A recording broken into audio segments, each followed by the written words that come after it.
नमस्कार, आप देख रहे हैं रतनगढ़ टाइम्स न्यूज। आपके साथ मैं हूं राशि। आइए खबरों की शुरुआत करेंगे। खनिज चोरी कर रहे सत्ताधारियों ने रोड़ा बन रहे पत्रकारों को किया मरनासन।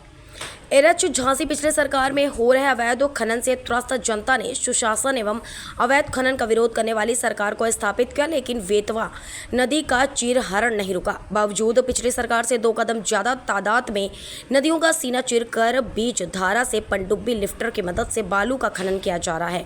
वहीं एनजीटी के नियमों को ताक पर रख कर दिन रात भारी मात्रा में बालू को निकालकर प्रकृति के संतुलन को बिगाड़ने में लगे हुए हैं। वहीं वर्तमान सरकार में खनन माफियाओं के हौसले इतने बुलंद हैं कि शासन प्रशासन के साथ पत्रकारों को भी खबर प्रकाशित या कवरेज करना माफी खटकता है। जिसके क्रम में तहसील गरौठा निवासी राष्ट्रीय सहारा के पत्रकार राजेंद्र बुंदेला को सूचना मिली कि थाना एरच क्षेत्र के अंतर्गत ढेरा घाट पर कोई मजदूर नदी में गिर गया है, जिसको कवरेज करने के लिए राजेंद्र बुंदेला अपने 2 पत्रकार साथियों कृष्ण कुमार सोनी व कृष्ण कुमार पाठक को साथ लेकर अपनी बुलेरो पर क्रमांक यूपी 93AB7176 से रात्रि करीब 10 बजे नदी पर पहुंचे और नदी की ओर जा रही थे कि तभी टोकन पर बैठ 4 आवाज देने लगे कि मीडिया वाले नदी पर जा रहे हैं। तभी उक्त 4 लोग सहित करीब 20-25 अज्ञात लोगों ने पत्रकारों की गाड़ी पर लाठी डंडों से हमला कर दिया।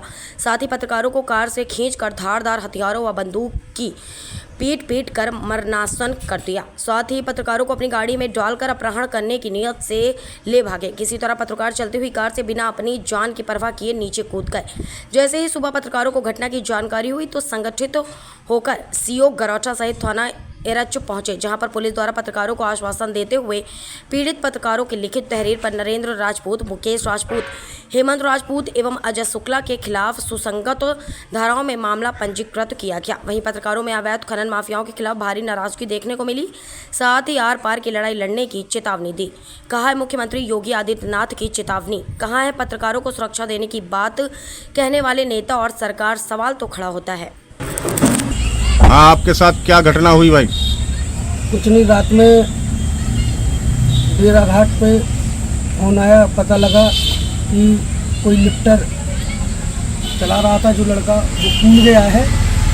तो उसकी सूचना मिलते ही हम 3 पत्रकार वहाँ गए कवरेज करने के लिए, जहाँ पर गाड़ी रोक के हम लोगों के साथ मारपीट की गई। इसके बाद अगवा करके हम लोगों को ले गए। 2 लोग हमारे साथी वहाँ से भागने में सफल रहे।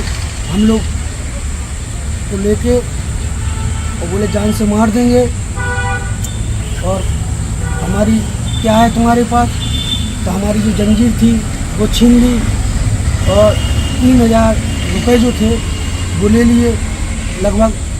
और अगर कोई पुलिस केस किया तो साले जान से मरवा दूंगा धमकी देते हुए ये लोग चलती हुई गाड़ी से हमें उतार के भाग गए। आगे के उपचार के लिए आप कहाँ जा रहे हैं? उपचार के लिए हम झांसी मेडिकल के लिए रेफ़र किया गया है। तो हमारे साथ टूटे हैं, ये मारा है। क्या नाम है आपका? कृष्णचंद पाठक। क्या घटना हो गई? घटना तो हो गई। कृष्णचंद पाठक, न्यूज नेशन से जिला संवाददाता हूँ मैं जी। मुझे किसी अपने सूत्रों से जानकारी मिली कि जो ढेरा घाट है एरच के पास जी, वहाँ पे अवैध लिफ्टर से कोई गिर गया है जी। तो हम लोगों को जैसी सूचना मिली तो हम और राजेंद्र बुंदेला जी और विनीत सोनी जी तीनों पत्रकार कवरेज करने गए। तो वहाँ पर 15-20 लोग थे और मुकेश राजपूत, नरेंद्र राजपूत, अजय शुक्ला और हेमंत जी थे। तो इन लोगों ने जैसे ही देखा तो बोले अरे साहब मीडिया आ गई, मारो सालों को काट के फेंक। तो इनके साथ जो लड़के थे वो धारदार हथियार और अवैध असलहे लिए थे। इन लोगों ने धारदार हथियार से हमला किया और विनीत सोनी को गाड़ी में डाल के वो मुझे और राजेंद्र बुंदेला को तीनों लोग सफेद स्कॉर्पियो में ले गए, जिसमें मैं और राजेंद्र बुंदेला किसी तरह जान बचाकर भागे, जिसमें मेरी सोने की अंगूठी और 3000 रुपये इन लोगों ने निकाल लिए। किसका घाट चल रहा है जी? ये घाट चल रहा है जवाहर राजपूत विधायक जी का? जी, ऐसा सुनने में आया है। ऐसा सुनने में। और मोबाइल राजेंद्र बुंदेला जी का चला गया, चैन भी चली गई। विनीत सोनी का मोबाइल और विनीत सोनी का तो अभी पता ही नहीं है कहाँ है। फिलहाल खबरों में इतना ही। अपडेट्स के लिए आप बने रहिए हमारे साथ। नमस्कार। खबरों में बने रहने के लिए रतनगढ़ टाइम्स को सब्सक्राइब करें और बेल आइकन का बटन दबाना बिल्कुल ना भूलें ताकि हर खबर की अपडेट आपको मिलती रहे। इसके अलावा आप हमारी वेबसाइट ratangartimes.com पर भी विजिट कर सकते हैं, जहां पर आपको मिलेगी हर खबर सही समय पर।